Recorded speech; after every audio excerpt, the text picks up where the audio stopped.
the Lowe's Haunted Living 7-foot animated Keeper of Time animatronic.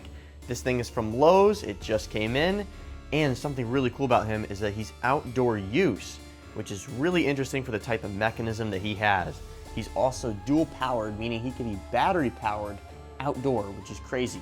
Because I know a lot of people can't run extension cords 50 feet out into their yard.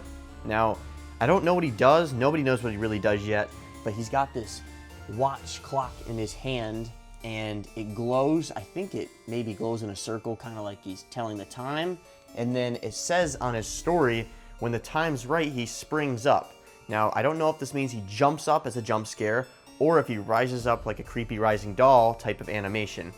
He's got a huge box, 7 foot's pretty big. We're gonna open it up right now and find out.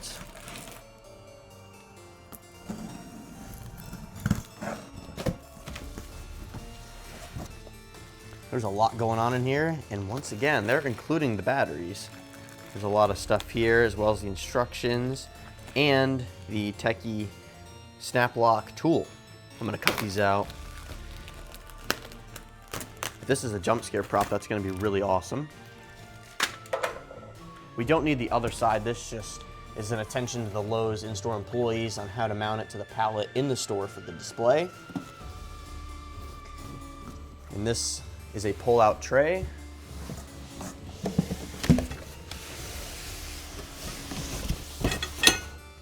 There is more in there still. This is not everything in the box.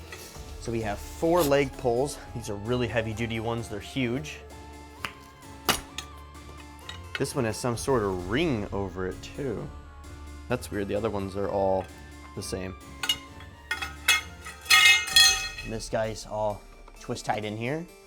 It doesn't look like there's that many though. Maybe just 1 or 2. Yeah, that's not bad, especially for techie. So this is what he looks like, and he moves here. And this looks really cool. He's like holding these glasses over his face.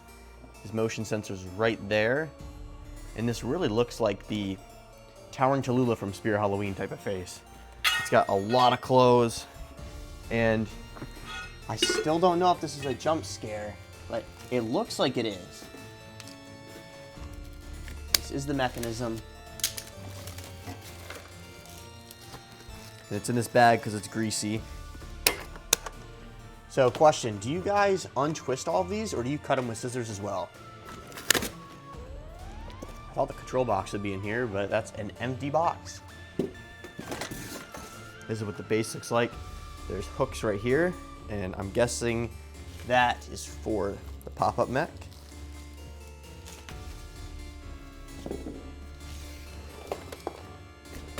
Let's see what else is in this box. Let's see what it says. Lowe's support poles, pop-up frame, and control box with the adapter, which is a 3 amp adapter, guys. Normally we see 2 amp. There's nothing else in the box, so we're gonna open this one and see what's going on.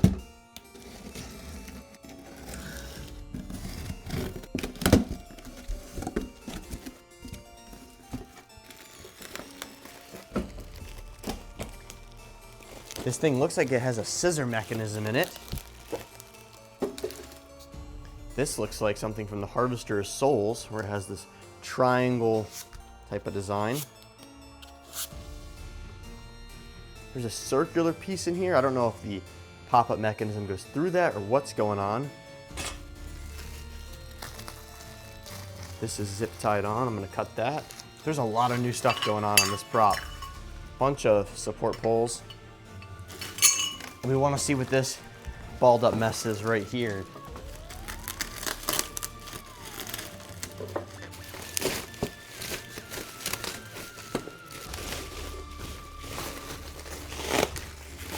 So we have the control box. The adapter's already plugged in as well. And then we have 2 springs, and this is the mechanism right here. So it is a scissor mech, which connects to the mechanism pop-up piece right there. This is gonna be a great mechanism video, guys, and I will be posting one shortly. Yeah, really cool mechanism. We're gonna lay all the parts out now. Here's an overview of all the parts, starting with the main character, the leg poles, the head support pole, the base, the hip piece, the main pop-up mechanism, the scissor mechanism with control box that has the adapter plugged in, 4 support poles, a bag of parts, and the instructions with a bag that has the tool piece and the batteries. Starting with the build, we have the base, and it's got these hooks right here. I don't know too much about this build. I'm actually reading the instructions on this one. So first thing I know is we have 2 labeled A and 1 labeled B. The 2 sides are A, and the 1 middle back one is B. I think they're all the same thing. Looks like it, so I don't know why it mattered, but we're just gonna do what the instructions say here. The next step is to have these springs on the main mechanism going through it, not off to the side or anything. So that's gonna go on just like this.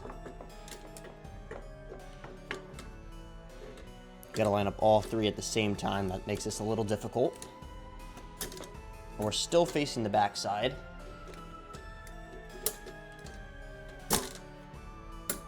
And I think that's all 3 of them, yep. We're gonna keep it facing backwards for now, but you do not want the springs to go out to the side like that. They need to go down like this. They're actually gonna point up in a minute here. The next step is to get all greasy by peeling this bag off of the mechanism. And there is a cotter pin that's gonna go on the bottom, which goes through this hole right here. So in the bag of the cotter pins, you want the longest one of the 4.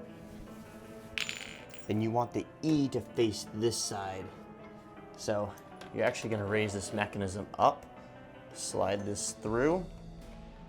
I'm gonna just put mine in right now and then slide it through there and put the pin through.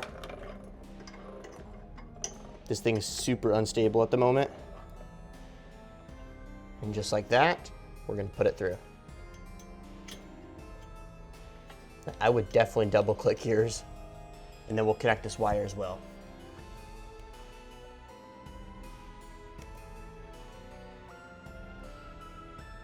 My hands are super slimy.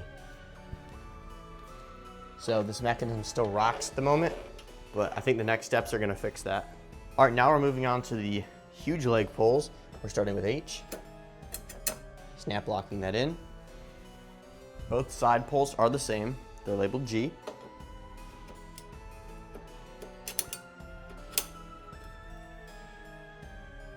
Now we're gonna grab the pole with the ring at the bottom. It's H1, not the H that's down there. And you're gonna slide it up through here. And there's bearings in there.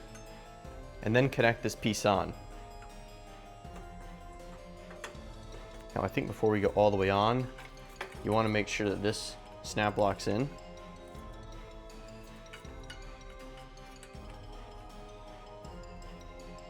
Now it's not a snap lock actually, it's a cotter pin, which we'll do. I'm gonna go ahead and snap these in now. All right, out of the 3 cotter pins remaining, this is gonna be one of them. So there's 2 left. Just like that. So now this will go up and down, and this is really tall. I'm gonna connect the springs as well. You wanna make sure these do not snap down on you while you're putting them on. That'd be really bad. They don't have too much tension at the moment, just because the mechanism's up, but when that comes down, it's gonna pull a lot of pressure. I'm gonna go ahead and spin this back around. We're facing the front side now, and we're putting the last pole on labeled K, just like that. Now we're gonna go to the next step. I'm gonna look at the instructions, but I'm pretty sure you have to lay this down on its box or something to get the top piece on.